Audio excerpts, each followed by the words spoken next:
Up next is Arlynd Fletcher, who has an incredibly unique approach to health, wellness, and personal transformation. I wanted to bring him on What We Crave because his experience with clients has given him a totally unique perspective when looking at emotions and emotional eating. He has worked with some of the highest ranked clients in the world, from top level CEOs, entrepreneurs, athletes, models, celebrities, fitness competitors, and no matter who it is, the root cause comes down to the same things. It's absolutely fascinating, and I can't wait to have him talk about it. Guaranteed you'll have a brain crush after this. So Arlynd, welcome to What We Crave. Thanks, Aaron. Great to be with you. Your unique approach to personal transformation has been built from a foundation with completely different principles, totally out of the box thinking. So tell us all about it. How did you discover it? When you look at kind of the approach that I would take with somebody that is coming to me, first of all, they're coming to me because there's something to be worked on or worked through. And I don't know if I would even say that it's 100% that I have something so unique and special and individual. It's probably taking the tools that a lot of people may have, but using those tools in the right sequence for the right job, as opposed to saying, I'm going to use this tool because it's my favorite tool. I don't push one path. So let's talk about how your methods are different. When you're working with clients, what does a typical day look like for you? Even though I guess it's not typical. I guess it's not typical.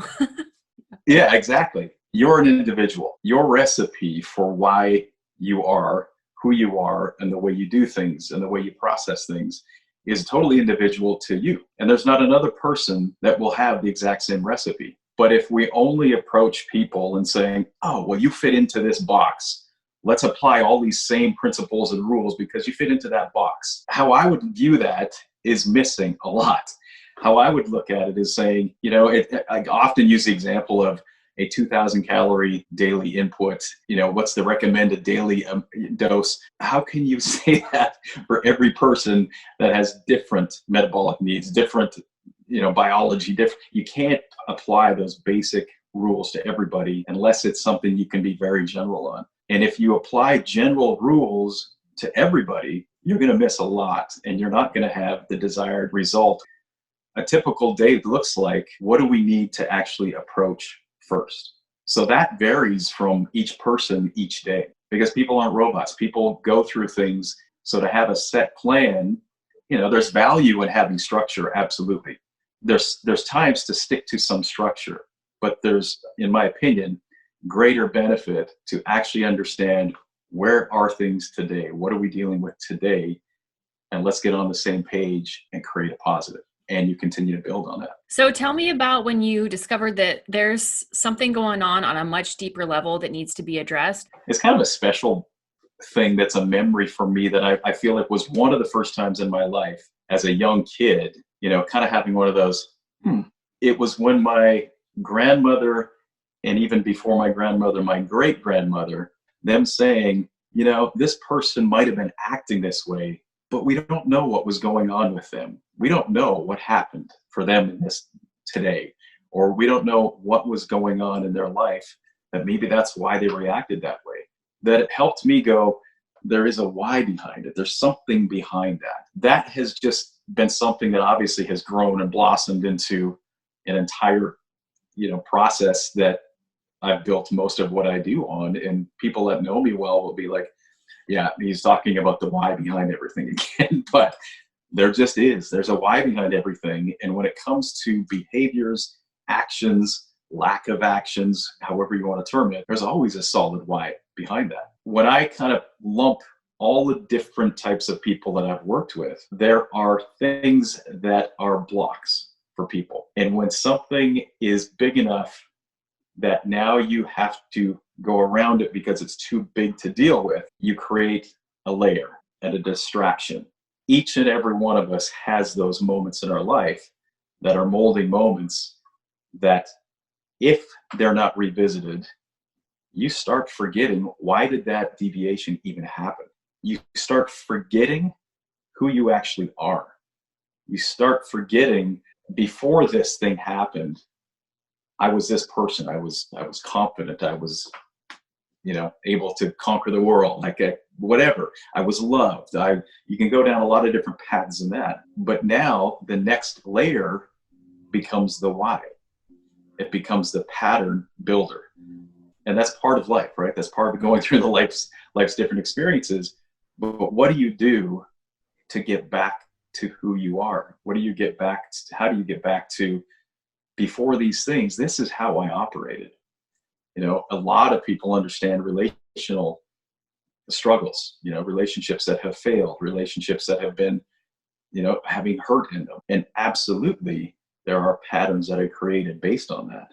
You might be in a third relationship, but still treating your person like this way back here, first relationship that you had some hurt.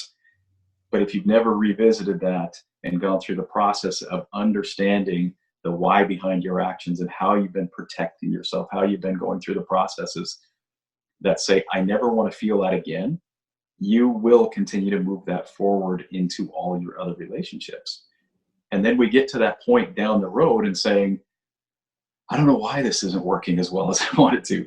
Hurt is a powerful, powerful, powerful tool to create a pattern. And when you create a pattern to avoid discomfort or hurt, that now becomes a far easier and bigger focus than the actual pain that caused the pattern. Not saying that we all have hurt that have created these kind of patterns, but at some point in life, highly, highly driven people have had something happen to them that they say, I will never be in a position to fail. Why? I will never be poor. I will never be second place. I will never, those kind of mentality builders that say, I'm going to be so driven that I don't have to deal with what it means to not succeed. That can be a positive example as well, right? I want to feel that again. And that's, I think, what we're talking about bigger picture is, why do we do these things? What's behind these things that we have a hard time breaking patterns of craving, emotional eating, the things that really become this, I keep going back to this. And you might be looking at the third or fourth thing that's been built on top and thinking, oh, there it is. This is why I do this. And our psyche is a little bit like, no. This is one of the things up here, but you built this so you didn't have to deal with this. So you didn't have to deal with this. So you wouldn't feel this. Deconstruct to get to the heart of things. Now you can create a new path. And so essentially it's the fact that we have to face ourselves. So many times I've heard on this summit that we just want to Amazon Prime our pain. We want to put it in a box, get it out of here, as fast as we can, next day shipping, get out. So when it comes to emotional eating, eating patterns, overeating, undereating, cravings, what have you seen in your experience? What's being overlooked? One of the biggest things that's being overlooked, and it'll sound like I'm just continuing to just support my theories from the last question, right? But I hope that's actually encouraging, if anything, because I firmly believe what I'm saying. For one, control is one of the things that human beings struggle with, I think, in most areas of life. And what I mean by that is to feel like they're in control. And that's different from one person to the next. And we all joke about that person we know that's an extreme control freak. And if something goes out of control for them, it's insanity, right? It's a breakdown moment. Whereas you have another friend that really feels like it's nothing bothers them and it's not a big deal. Nothing's a big deal. Having a sense of control in the areas that are important to you, you're going to do whatever it is to maintain the control. When it comes to eating, that becomes a very big comfort point for a lot of people. I can grab whatever this is and put it in my mouth. Because if there's less control somewhere else, this reminds me that I have control here. Go to the woman who's in a fitness competition. It's layers again, right? They're in the fitness competition for a reason. They want to see, what can I achieve? Great. They want to do something possibly because they struggled with weight. They struggled with being the heavier girl or whatever it was. And they're like, enough, I want to make change. This is what I'm going to do. And that becomes the driving force of saying, okay, I won't put certain things in my mouth. I am going to make sure I put these things in my mouth.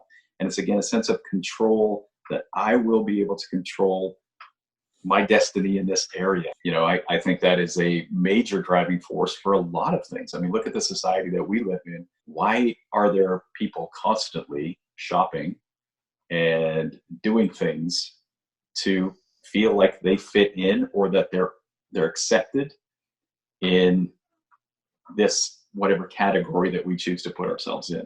We all have these areas that we want to feel like we're loved, accepted, and what I would always go back to is heard, because somebody's actually listening to us and we can be understood.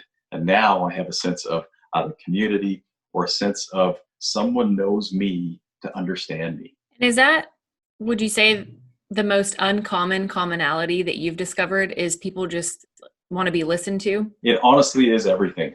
You can hear a lot of stuff, but are you actually listening? And if you take the time to quieten things down enough to listen to what is actually being said, whether it's words, actions, something that maybe even isn't specifically being said, but if you're listening enough, you can kind of start going down a path of saying, this person wants to be heard. That's all of us. That's human beings. We're created with the desire to be heard, but bigger than that, to be known. In my opinion, it's the most important aspect of human connection, is actually having someone know you. And that's vitally important. You can have shallow conversation, but that's not fulfilling, right? And you don't need to have 50 people that you have these conversations that are so intimate and deep. But most of us at least need one person to be able to hear us, listen, to say, I hear you. Even if I don't know what your experience is, I hear you, and you're loved, supported. Even if the words aren't saying that, there's that energy swap that says, I got you, I hear you. What do you think, even in the process of being seen too, is just as important as being heard? Yeah, absolutely. Being seen is a huge part of being heard, being known, being understood. Our younger generation right now, including ourselves, but our younger generation is losing the ability to connect because so much is done like this. You don't know how to communicate in this, and that's vitally important in my opinion. Absolutely. Well, if you look at today's world, right, we're all behind our phones getting a coffee or ordering food. Like, rarely do you see, at least I see more of this in California, because there's so many people, but they don't look you in the eye, and you can feel a disconnect, and it's like your whole vibration just kind of sinks. But when someone actually looks at you in the eye and is like, how are you doing?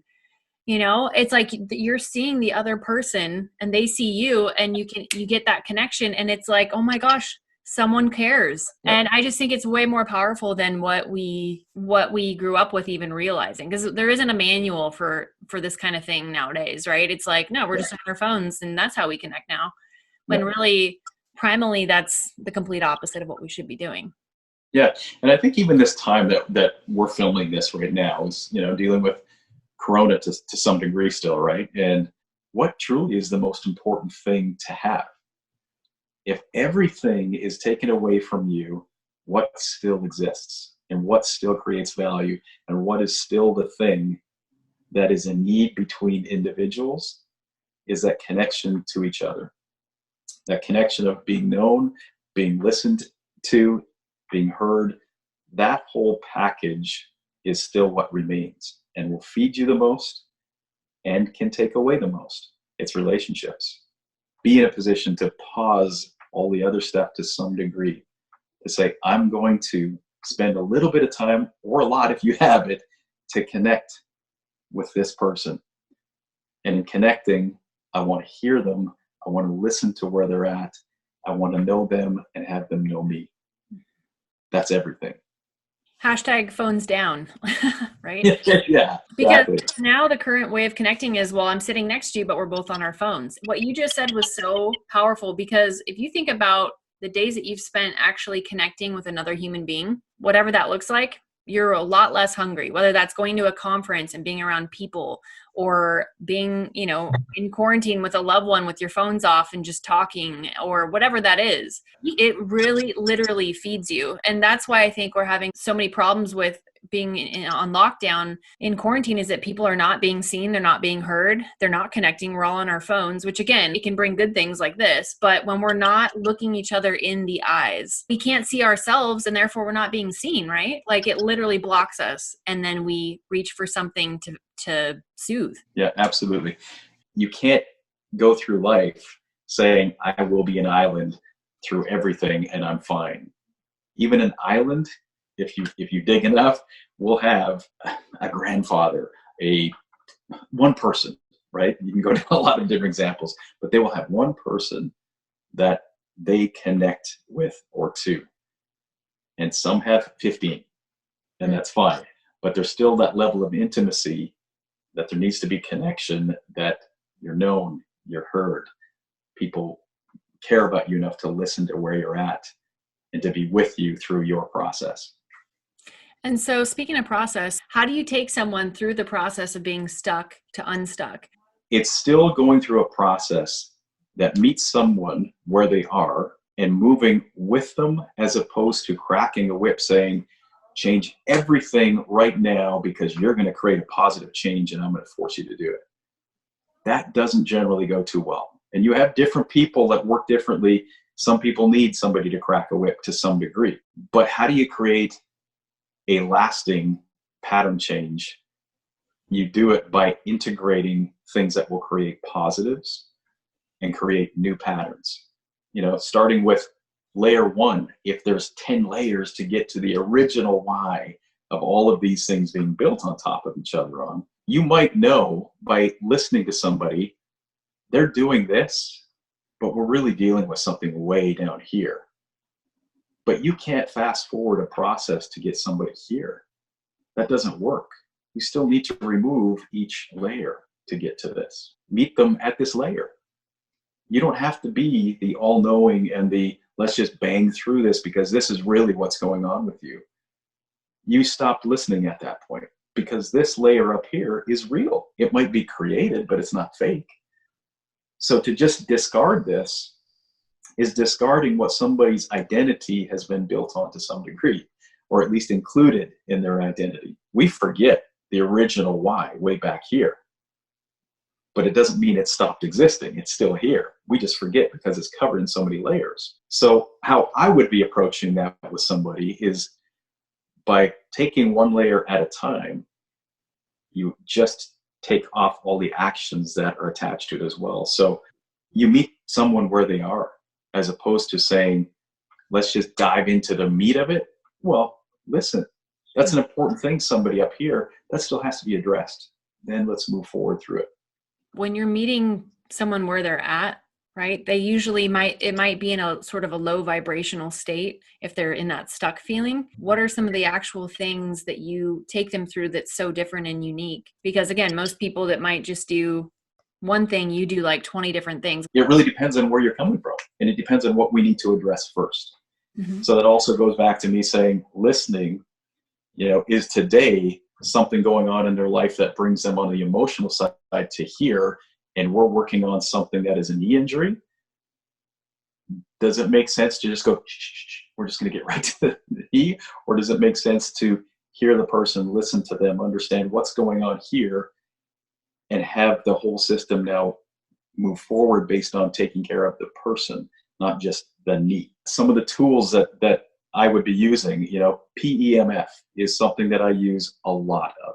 I use that because I believe that is one of the most important tools that can affect anybody positively. I mean, obviously there's some limitations with pacemakers and things that you don't want to use PEMF for, but I'm talking about the human system and how are we created and how do we work.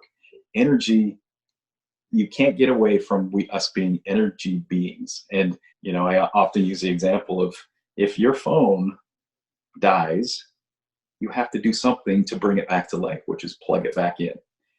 And you don't have to wait till it dies. You might have a low battery and I got to plug it in. But what are we doing for this to get plugged back in? There's a lot of different things we can do. But what I'm saying is PEMF for me is a tool that I use that is one of the quickest ways to plug in and address the entire human system and affect it positively. I use ozone a lot, and that would be more specific to certain things that we'd be dealing with. Touching on, microbiome health, to what viruses, what different bacteria overgrowth, different things that will be draining the system and taking somebody to a lower vibrational state. Well, how do you deal with that? Remove the things that are blocking or dampening that vibration. Photobiomodulation, red light therapy, infrared, vibration plates, full spectrum light treatments. You can't build a house with a hammer. You might need a couple other tools. And that to me is the human system, our human bodies and beyond just the body, right? Remove the obstacles. Now watch the person fly. When we vibrate higher, when we're in a state of high vibration, like dancing, being at Disneyland, or whatever it is that increases your vibration, we rarely think about food in those high vibrational states, right? But that's what you're doing. You're getting the vibrations up. And that's what is one of the starting points, right, of getting unstuck. Yeah, absolutely. And again, going back to, if there's something that is pulling that down, identify that. I'm a huge fan and believer in chiropractic. That was the root of everything that I have built on. And chiropractic's principle is remove something that is blocking the natural ability of the body to do what it's designed to do. That to me is a roundabout way of saying what my heart and passion is remove the obstacles that create optimal health from here, whole body, and now watch what we are designed to do, which is thrive.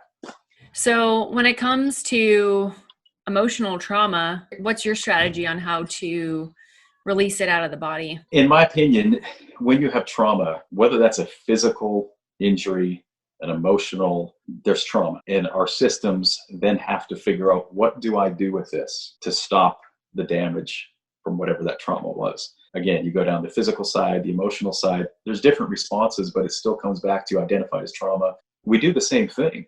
We create a pattern to say, I don't want to go there because that was extremely painful. And I'm going to make sure I don't remember it, feel it, get even close to that to have something like that happen again. So I'm going to create something that gets me around that. The important thing to do is get back to the original event that created the pattern. The first and foremost is listen, and it comes back to those similar principles of hearing where somebody is, but listening to what they're actually saying. Quite often, somebody is asking for permission to be able to go there. And you quickly, even if it's subconscious, you quickly get messaging back from the person across from you, yeah, let's go there, or that's too uncomfortable for me. I don't know how to deal with that. So I'm going to politely address it and move around that. And that person takes the signal and says, okay, I can't go there, or this is the level I can go to. And now I create a pattern with this person that we don't go there, right? But if you can continue to create a healthy, safe environment for somebody to go there, they will go there. And sometimes that takes a lot of time, right? And trust building to say, you're okay to go there. And I'm not going to try and extract things from you. I'm going to let you share when you want to share and as you feel safe to share. People want to be heard and understood. And if they have that and they have some confidence that you do understand, now I will continue to move in that direction with you. That's just relationship based, right? Whether you put that in a professional or a personal, it still comes back to relationship and caring about someone. Often we hold trauma within our bodies, our breathing patterns, our posture, different things that you can look at somebody if you know what you're looking at and say, there's something going on here because of the way they're holding themselves, the way they're breathing. So, and what do those physical postures look like? The body language, what do you see? Your posture is probably going to say a lot more about where you're at or what you're dealing with than your words, because we formulate what we want people to hear so that we're accepted, we're liked, we're right. Our body language works differently. Our body language is like, yeah, I'm not going to deal with that as much. This is where I'm at. One of the most common things you'll see is somebody just rolling the shoulders forward and protecting, can't really see what I'm doing here, but protecting your core, right? Instantly, if you can see on the physical side of things, my entire diaphragm gets locked in and I'm automatically shallow breathing. You can see when somebody has dealt with something that they never want to deal with again and they're going to overcome, they're usually more on the overcompensating side that is going to stand and take control, right? Mm-hmm. And we all know somebody who overcompensates. Mm-hmm. And that happens because I'm going to make sure I'm in control, that I don't deal with what I don't want to deal with. So I'm going to take control and dominate. It's kind of like the lion, don't mess with me, or else you're going to get attacked because... Yeah, I'm going to control the situation because that makes me comfortable and I won't let something make me feel less than, right? So I'm going to make sure I'm on top of that. The other side of it is the person who's sitting in the corner and literally is quiet and they're fine and they're nice, whatever. But there's probably levels of insecurity there. There's probably things that have happened with them that they don't want to deal with. So it's just easier to not go there. But again, we all have patterns that we create that allow us to feel like we're in control. And it comes back to comfort and not being in positions that feel out of control. What are the specific reasons that emotional eating in particular is so hard to break? Well, it comes back to our identity, and we're the ones that create it. So we may have had something said to us, done to us that we've experienced that makes us feel a certain way. And it's not always a person. 2008 was the last financial crash. There's certain patterns that were created with people based on that level of discomfort. The pattern first says, I don't want to experience this again, so I'm going to make sure that doesn't happen. So when we've created these patterns to get away from discomfort, and as I've said a couple times, it's not one pathway that we create. Generally, it's one pathway, and then there's another one built on that, and another one built on that. And you forget the original thing that you were trying to avoid or trying to forget. So why it's hard to break these patterns that have built on top of one another is that becomes your identity. When I have worked with people that have had struggles with eating disorders or, just extreme control needed in a certain area of nutrition, whether that's an athlete, whether that's model, different sides of the, different pathways for people. One of the biggest things that is a challenge is not getting rid of the eating disorder, because that is addressed most often as let's focus on that. Let's focus on this issue here that you struggle with, that you eat too much, you don't eat enough, whatever the disorder falls into. And I'm not trying to diminish that, but my approach is just a little different. Each one of those things has a why behind it. If you can get to the why, then this action that has been created has less of a need to exist. And there might be 15 things on top of it. But when you say, you don't have to do that, you don't have to, crave these things, you don't have to go down this path and always struggle with eating, emotional eating, that's literally taking someone's identity away when they say, but that's my issue.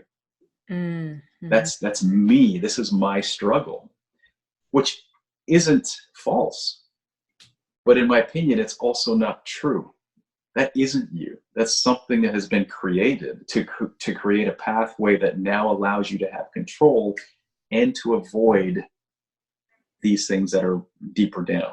Mm-hmm. So why is it hard to get rid of that? That's part of who they believe they are. And you're saying, that's not important. Let's just get rid of that. It's too uncomfortable. Anybody that has been in a relationship that has ended, it's a really strange position for a minute to be in. I have been in a situation like that where who am I in these other social areas of life if I'm not this, as people knew me? Yeah, so you're being seen, you're being vulnerable, and when someone else is seeing something else other than the identity that you've created, it's uncomfortable because your brain is like, this is not normal, and so it wants to protect you to keep you safe.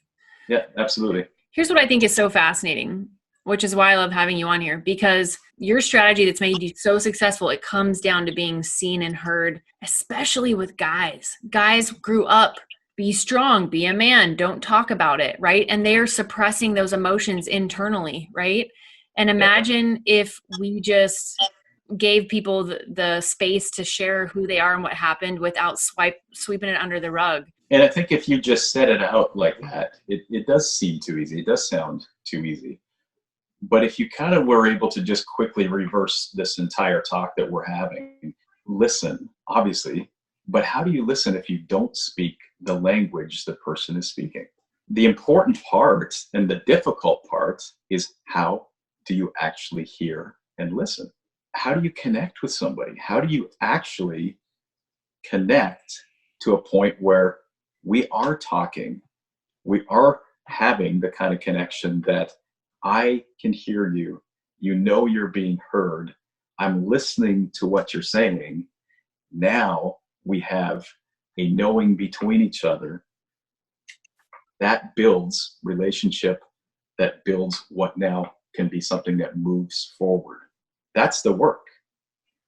That's the challenge. It's worth taking some time to figure out who's in my life, what language do they speak, and maybe I can spend a little time learning that language so that I can actually hear them and give them a place to be heard, that I can listen to what they're saying, then watch what happens. Because that's where the magic happens. That's where the beautiful things happen in relationship. When I go back in my story and my why, and where was the flag in the ground of where it started, right? I think of the relationship with my dad, that he did not know how to communicate a certain way. So he made me feel a certain way, which then made me hustle for my worthiness my whole life, because my dad never loved me unless I was doing things a certain way, living a specific life that I was not into. I just wanted to be seen and loved for who I was unconditionally, right? Mm-hmm. He just denies it. He's like, that didn't happen. That didn't happen. I didn't say those things. I didn't do these things. He denies it. So I'm not being seen. I'm not being heard, right? If we all bettered ourselves to focus on and learn how to listen, to truly listen and hear people, that is where the change is. And you can change generational dysfunction, which is where all this stuff starts sometimes. Like, it's not, I don't think it's every time, but I think it's a massive, massive piece, which I'm grateful for, because everything in my life, don't get me wrong, because I think it builds up the person that we're meant to be. And there's a reason for certain things in our life, but from a emotional standpoint of connection, major aha moment. That's amazing. Listening really is at the crux of this. You know, I can say two really quick things on that. Your dad loved you. Your dad loves you. And if you look at your dad's actions, there's a why behind those actions. Right. You know, a denial of action means I don't want to go there. I don't want to look at that for whatever is attached to it. But those actions for him were rooted in something, and what my opinion would be is fear. If you could be doing what he believed were the things that would produce a positive, healthy, safe, successful life, that's because he was keeping you safe, keeping you from the things that maybe he was fearful of. Yep. And unfortunately, like you just said, generationally, there's certain components of connection and communication that, especially as guys, we've just said, I'm a dude, let's not go there. Like, I'm fine, I'll tough it out. But it doesn't have to be grab a box of Kleenex and let's cry on the couch together to have a conversation and to learn how to even go to uncomfortable places that you can still communicate as dudes. But in doing that, now you know how to at least go there. And now that dude can maybe go there with their child, with their parent, with their whoever in their life, But if you back up, your dad probably didn't have that opportunity Mm-hmm. to have that practice. So his actions are based on, how do I try to motivate my daughter who I love, that then that will be success for her, and whatever that looks like, Mm-hmm. whether that's healthy, whether that's, a faith-based belief system. Those things were trying to push you in a direction to say, I want her to be okay. Mm-hmm. That's hard to accept when you've had the other side of it, right? Of saying, yeah, but I felt this way. Mm-hmm. That's not what I took from it, right? Some of the biggest breakthroughs come from someone getting to a point where they feel safe enough that they're just having a conversation. And you're not tricking someone into having safety and having a conversation at that point. There's a trust relationship being built that I actually care. That is the foundation for me, is giving someone the tools to be able to be in conversation and go to places that aren't just the world we create that we want others to see. If I go through, a couple athletes that were so driven, and even if I take it away from just my experience with someone specific, so I don't cross any lines there, but you go to someone like a Michael Jordan, or Lance Armstrong, it's just a couple guys that come to mind a lot. When somebody gets to a point where they can communicate about the why they're so driven, why it's so important to win at all cost, why I'm willing to sacrifice everything to make sure I stay here. Often that desire is decreased because you're addressing the why that has become an unhealthy obsession with needing to succeed and needing to be, top dog, because that's where your value is placed. Well, where does true value come from? Is it what we produce for the world to see? Or does value come from having the relationship with others that actually allow you to be known, heard, listened to, and now I actually am okay. I don't need to keep creating these things out here because this has actually been taken care of more. So when ego gets to the part that I cannot let this go because I built this and this is all people know me as, this is the only place value is put, I can't let that go. This gets tiring to keep this all up here and keeping that world that everybody is supposed to keep you at as the top dog. That gets exhausting and it gets very lonely. At some point, you get back to saying, I want a couple of relationships. I want to have just connection with somebody that I don't have to show them this world up here.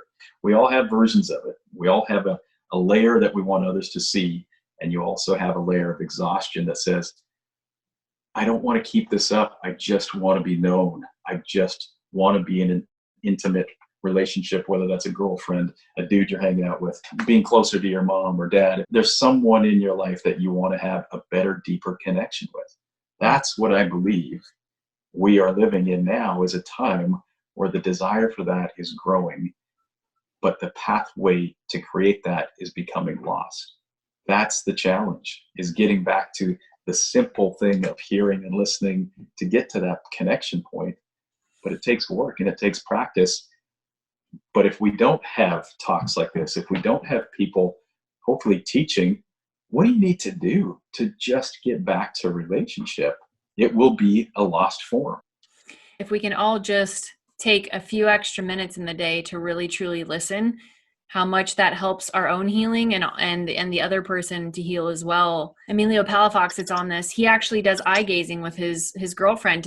They literally just look into each other's eyes and just see each other for a few minutes a day. Like, how often are we actually looking at our family in the eye and saying, I love you? Or how often are we just saying, what do you want to talk about? Or anything like that involves listening and hearing in those basic elements. If we all just did a little bit more of that every day, what that could change for ourselves and everyone around us, right? Yeah. And especially with guys too, because guys, it's like they have to be tough. And when really we're craving a connection to men to actually show us their themselves and just be, you don't have to break out the tissues for hours. Just talk to me, connect, right? So you're saying that's where you see the most transformation is when guys that are these big athlete execs just finally open up. There's often a realization that what I am in the pursuit of, to feel like I have succeeded, to feel like I then am now, accepted and I'm the top dog, or whatever the desire was to reach that level, it becomes empty once it's reached to some degree. I'm not saying in totality, it's not across the board, because like I said before, winning is fun. It just is. Mm-hmm. But when winning is now the need and it has to be there to continue to say I'm a valuable person, and that's what all my value is based on, that becomes lonely and it becomes empty. Because again, you're not seen or known for who you are. You're seen for what the actions have produced and what you have to keep afloat now. And quite honestly, it gets pretty boring and old or shallow feeling to some degree when that's all you're focusing on building. If you have a child, thankfully I do, but what my experience is watching someone that then has a child after building all of this, it all changes to come back to this. Yes, I'm going to maintain this, but this is what I want connection with. This is what I want to build and add value in. Mm-hmm. And that's what I want my child to see. If you could look back on your life and give us one piece of advice that would save us years of searching, what would it be? I could probably guess, but. Listen.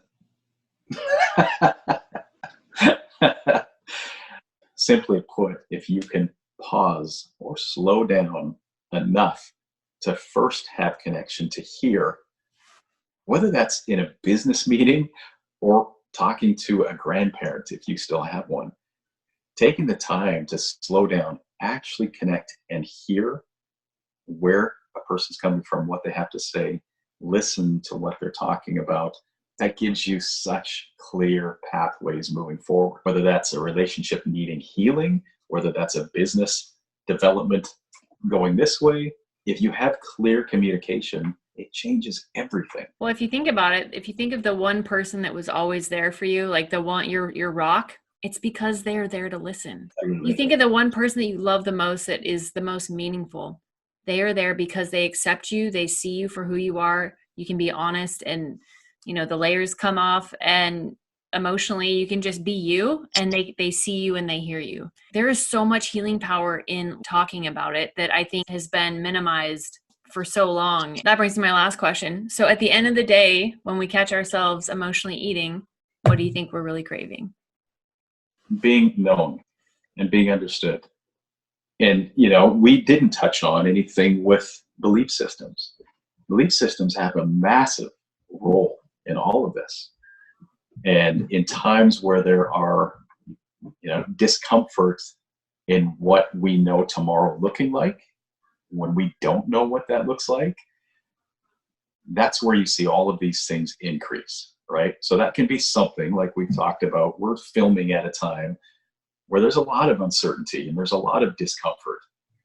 But each one of us has that at multiple times throughout our life. And it's the times that we go to the things that will give us a sense of control. And food is one of the easiest things. Obviously, there's many things you can be addicted to or crave. But it gives us an actionable step to say, I will control this. There, I feel better because now I'm in control of this, even though other things are out of control.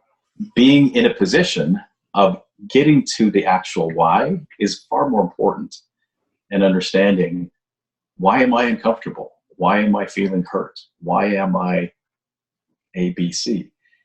That takes some work because you have to get to the why, getting through some of those layers.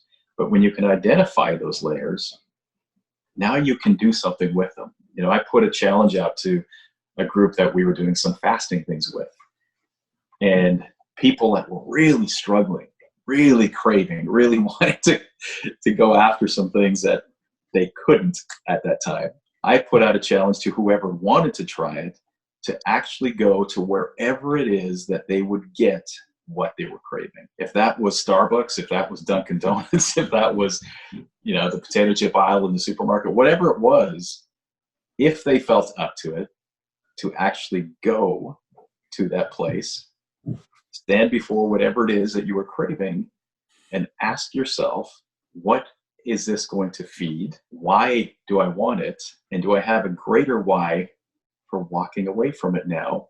Which also means I am in control of me. It doesn't have to be something that takes control of me. You're in the middle of a fast right now, aren't you? A prolonged fast? Yeah. Yeah. With your wife, Angie, who's actually also on this summit. Yeah, fasting is one of the most amazing ways to dig up all the stuff and have like a release of so many things and clear so many things and work through so many things. It's a game changer for sure. Yeah. Again, it goes back to control, right? I mean, Right. It's just our own decision. It goes back to control. Fasting is, literally from day one, most of us came out into this world, and when we were in discomfort, you just put something here. So it is a pattern that is deeply, deeply ingrained. And when you do something to challenge that, to say, no, I'm going to make a decision to not just go to that pattern, it becomes very empowering and changes some things. It's kind of cool. To drive home what I'm saying, that anybody can do is, if you have the opportunity to have a grandparent or somebody who is in their later years, and if you don't, you go find somebody. When you sit with somebody in that place, you quickly become aware that once they have a place to be heard, they just want to share. They just want to have connection, and they want to give in a way that lets you know them. They want to ask you things to know you. And it's a really beautiful thing that most people don't take the time. And it's almost I'm just gonna do this because I should, as opposed to, what are you gonna gain in life lessons? Probably a lot. And watch how someone in that category communicates. Most of it is based on, I just want to be heard. I want to be known. And as soon as they have that opportunity to share, they light up. It's literally like life comes back, right? And if you're in a position to hear them and to listen, it's amazing what happens to you, because you are part of that beautiful thing that now gives life back to somebody. It's like putting a flower back into the water, and it just comes alive. That to me is one of the most, the easiest things to watch what communication in that capacity does. It creates life. And you were talking about vibration. It brings all of that up. What happens to this person? What happens to this person? They're left changed. They're left energized, and they're left filled with more purpose. To me, that's everything. And you know what? It really makes sense why you're so good, and you're literally one of the best, is because of that. Because how much are we really just sitting down and actually connecting with each other and just looking at each other and seeing each other? It's so true. It's so true. And if we all just did that a little bit more, what that would do to ourselves and to each other, and in the healing space, and in just from a humanity space, what that would do. It's everything. And there's not enough people talking about it. And I'm so glad that you are here to talk about that, because we can shift that generation. We can shift those patterns if we just do a little bit every day, or at least as much as we can. We got to talk about this kind of stuff. It's everything. If this somehow did not record and did not do what we originally thought this was going to be, this is why I was doing it.